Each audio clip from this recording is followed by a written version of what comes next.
So can you briefly tell a student what are the courses available in IIT Kharagpur and IIT Roorkee especially? हाँ, okay, या IIT Kharagpur में दो तरह के course हैं। I mean देखिए, फर्स्ट प्रेफरेंस लोगों का अलग अलग होता है। Many of them have IIT as their preference, many of them have school of planning and architecture as their preference.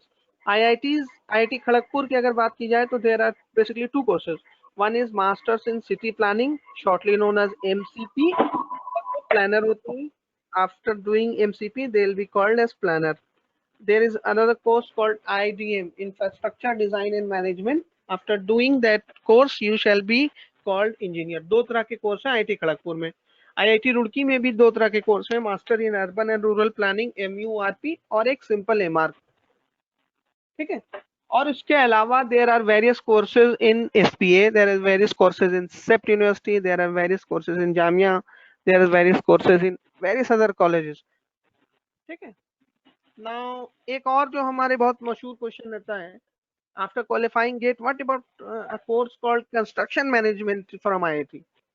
I mean I don't know लोग इतना आई मीन इस कोर्स की तरफ क्यों जाते हैं, क्योंकि मैं I have personally interacted with many of you जो इस कोर्स को कर रहे हैं, and you will not believe कि 2 साल पहले का जो ऑल इंडिया रैंक 1 था, he was also doing it, और उन्होंने I mean he didn't approve this, उसने रिकमेंड नहीं किया, he simply said कि ये एक ऐसा कोर्स है जिसमें एक्चुअली होता क्या है।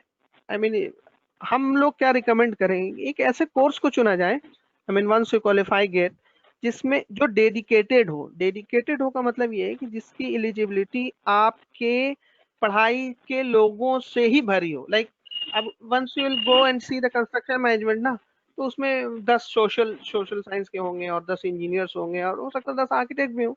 सो इस तरह का जो मिक्सचर प्रोड्यूस होता है कई बार, I mean if you are well enough to cope up with the engineering technicalities of IIT, so far so good. The course is very good, the course is very productive, there is a very good placement structure, but it is not recommended in many of the cases. Like even I personally know one of the boy who is already there in IIT Delhi, or abhi wo second year mein, even he was not recommending. So construction management का एक ऐसा field है जिसको आप perceive करें तभी जब आप वेरी अश्योर्ड हैं दैट टेक्निकलिटीज आपने पिछले 5 साल के बीआर प्रोसेस में काफी अच्छे से परसीव किया है। ठीक है, नेक्स्ट क्वेश्चन जो हमारे सामने आता है कि सर बीआर करने के बाद एमआर किया जाए या इम्प्लान किया जाए। I mean I don't know क्या करना चाहिए। इसका जवाब जो है, इसका जवाब आपको अपने खुद से पूछना पड़ेगा कि हमें क्या करना चाहिए, हम किस फील्ड में जाना चाहते हैं। करंट ट्रेंड जो हम लोग देख रहे हैं, वैकेंसीज देख रहे हैं, इसके बेसिस पे I mean many might get offended, but I will say what I have to say कि इम्प्लान करना is a considerable good option.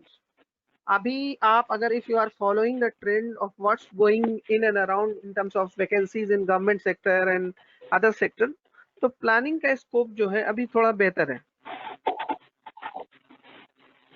So but it all depend. Farooq, इस पे कुछ ऐड करोगे क्या, एमआर करें या इम्प्लान करें बीआर के बाद? You have rightly said. First, you should have asked yourself where you want to see yourself in let's say next 5 year or 10 year. Let's say you want to practice architecture. So then don't need to do M planning. There's no need. Why you are doing, then do something that will be useful. Let's say, for example, master in landscape, mastering there's something sustainability, or any other course which is going to help you in the practice. Say you are not planning to practice architecture as well. Say like for example, what you looking for is a good position in government organization, like and security of job and things like that. And we all know that the situation of job right now it's very difficult. So from that point of view, if you are unsecure about that, so then I think it's a better option. And if you have interest, then there is no need to think about it. You can go for planning or architecture. And if you are not clear about it, so you can think from the point of view of this job perspective. And from job perspective, what we are seeing that currently the planning has far more better option. and also especially option in government sector, right?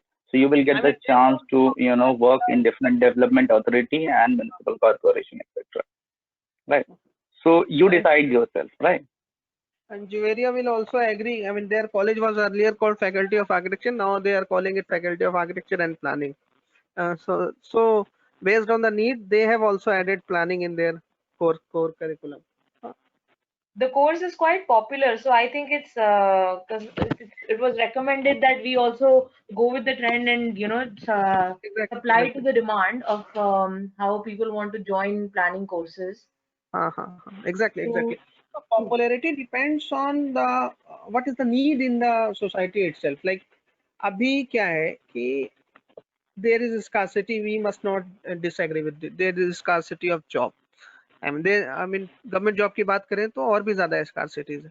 But since maximum of the cities in India are not planned, I mean, and now there's a talk of well-planned cities, well-planned neighborhood. So the need of planning और planner जो है ना वो improve हो गया है काफी significant. Apart from architecture, which is simultaneously improving also. Like apart from अब बड़े-बड़े शहरों के अलावा अब छोटे शहरों में भी बातें होने लगी हैं that they must hire architect also. But simultaneously उस penetration को planners भी fulfill कर रहे हैं. So it's a good thing. Okay, we shall move to our next question. Sir okay let us agree कि कोई एग्री कर गया कि हम मास्टर्स करेंगे, कौन सा कोर्स करें, ठीक है, कौन सा कोर्स किया जाए, इस पे बात हो चुकी है. अब एग्जैक्टली क्या है हमें भी नहीं पता कि आपको कोर्स, ये आपको खुद से डिसाइड करना पड़ेगा कि आपका इंटरेस्ट क्या है. अगर लेट अस से हम आपको गाइड कर सकते हैं on the basis of that guidance और any other guidance from your senior. We will help you reduce your, एक शॉर्ट लिस्ट बनाइए ये हम अपने एक्सपीरियंस के बेसिस पे उसको कट कर सकते हैं, उस शॉर्ट लिस्ट को छोटा कर सकते हैं कि नहीं भैया ये मत करो, इसमें थोड़ा वो ऑप्शन वो बात नहीं है. वो जैसे मैं एक दो ऑप्शन आपको बताता हूँ. जैसे जिन लोगों ने बी प्लान किया है, हम उन्हें it is neither recommended from any point of view कि वो प्लान करें. होता क्या है, आई मीन अपने ऑप्शंस को डाइवर्सिफाइड करना हमारा मेन मकसद होना चाहिए. The one who has done bachelor in planning is a planner now. He don't need to do implant. I mean ये हमारा रिकमेंडेशन है, किसी को ऑफेंड होने की जरूरत नहीं है अगर वो बी प्लान का है. ये हमारा रिकमेंडेशन है, वो फॉलो करे और या फॉलो ना करे. बी प्लान के बाद एम प्लान रिकमेंडेड नहीं है. क्यों?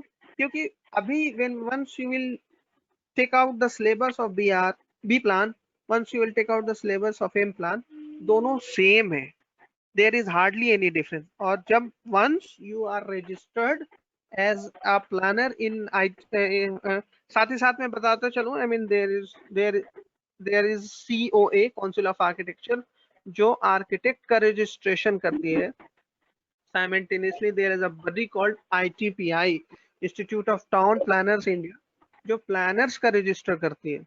ठीक है, तो बी प्लान के बाद एम प्लान करना रिकमेंडेड इसलिए नहीं है कि हम चाहते हैं कि आप अपनी फील्ड को, अपने ऑप्शंस को, अपने नॉलेज को डाइवर्सिफाइड कर ले. ऑप्शन है आपके पास. रिकमेंडेड क्या है, सबसे ज्यादा रिकमेंडेड ऐसा है कि अगर आपने बी आर्किटेक्चर करा है तो आप एम प्लान कर सकते हैं. उससे फायदा ये होगा कि आप BR plus M plan अगर आप कर लेंगे, so you will now be having both the degrees. आप आर्किटेक्ट भी होंगे, आप प्लानर भी होंगे, और अपने आप को शॉर्ट में आर्किटेक्ट प्लानर कहेंगे. You shall be eligible for the post of architect also. You shall be simultaneously eligible for the post of planner also.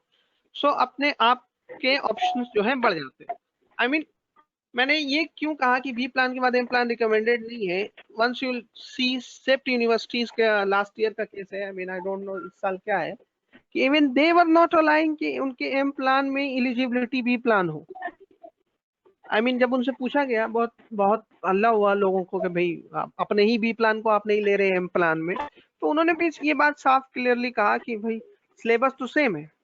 I mean जो चीजें हमने आपको बी प्लान में पढ़ाई है 4 साल में, B plan is a 4-year course, वही चीजें एम प्लान में पढ़नी होती है. तो there is no exact need of repetition. ठीक है, okay, let's move to our next question.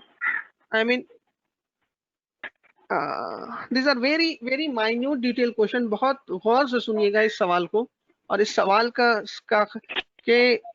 का नॉलेज नहीं होने की वजह से बहुत सारे लोगों को बहुत तकलीफ होती है कि सर मैं अगर किसी कोर्स को कर रहा हूं और उस कोर्स का नाम जो है थोड़ा अलग है।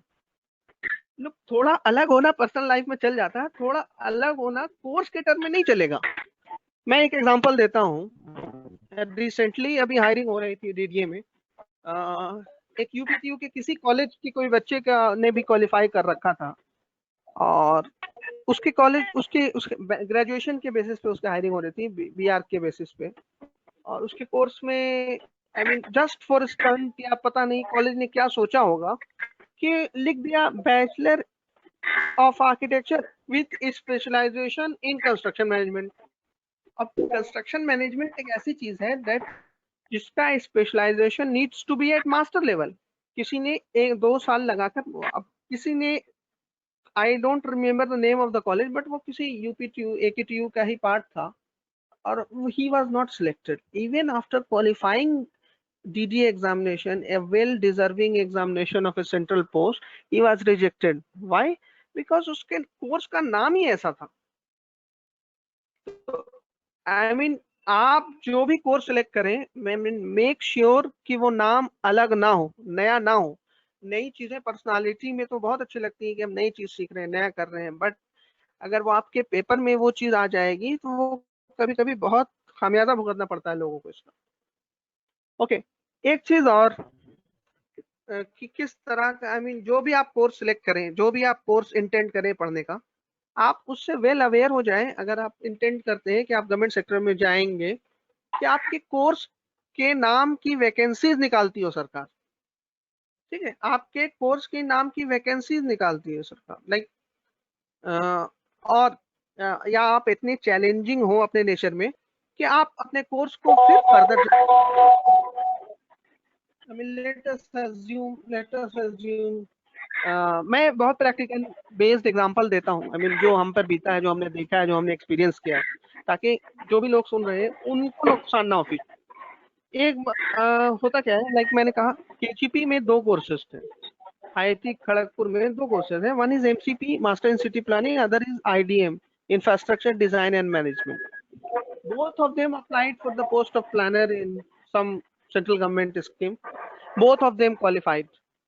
ठीक है, but the one who has done IDM stands for infrastructure design and management, was rejected, was thoroughly rejected. I mean ये क्या है कोर्स आपका, तो infrastructure design. Government doesn't know anything like ऐसा कोई कोर्स भी है, ऐसा कुछ नाम भी है। तो आई मीन जरूरत है बहुत सेंसिटिविटी के साथ अपने कोर्स को चूज करने की, ताकि इस तरह की दिक्कत, आपको परेशानी बाद में ना हो।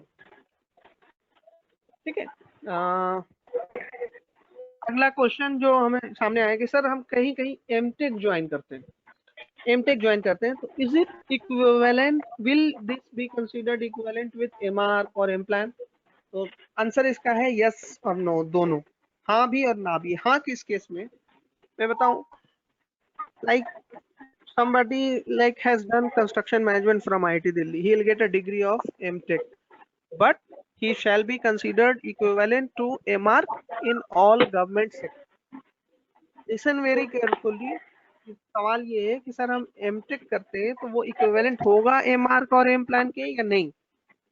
जवाब है yes in some cases, like MTech in construction management अगर कोई करता है तो he shall be considered at par with any mark student in government sector. कई केसेस में नो, लाइक मैंने एग्जांपल दिया आईडीएम का। IDM is a course infrastructure design in management, उसके केस में government doesn't recognize it, government doesn't.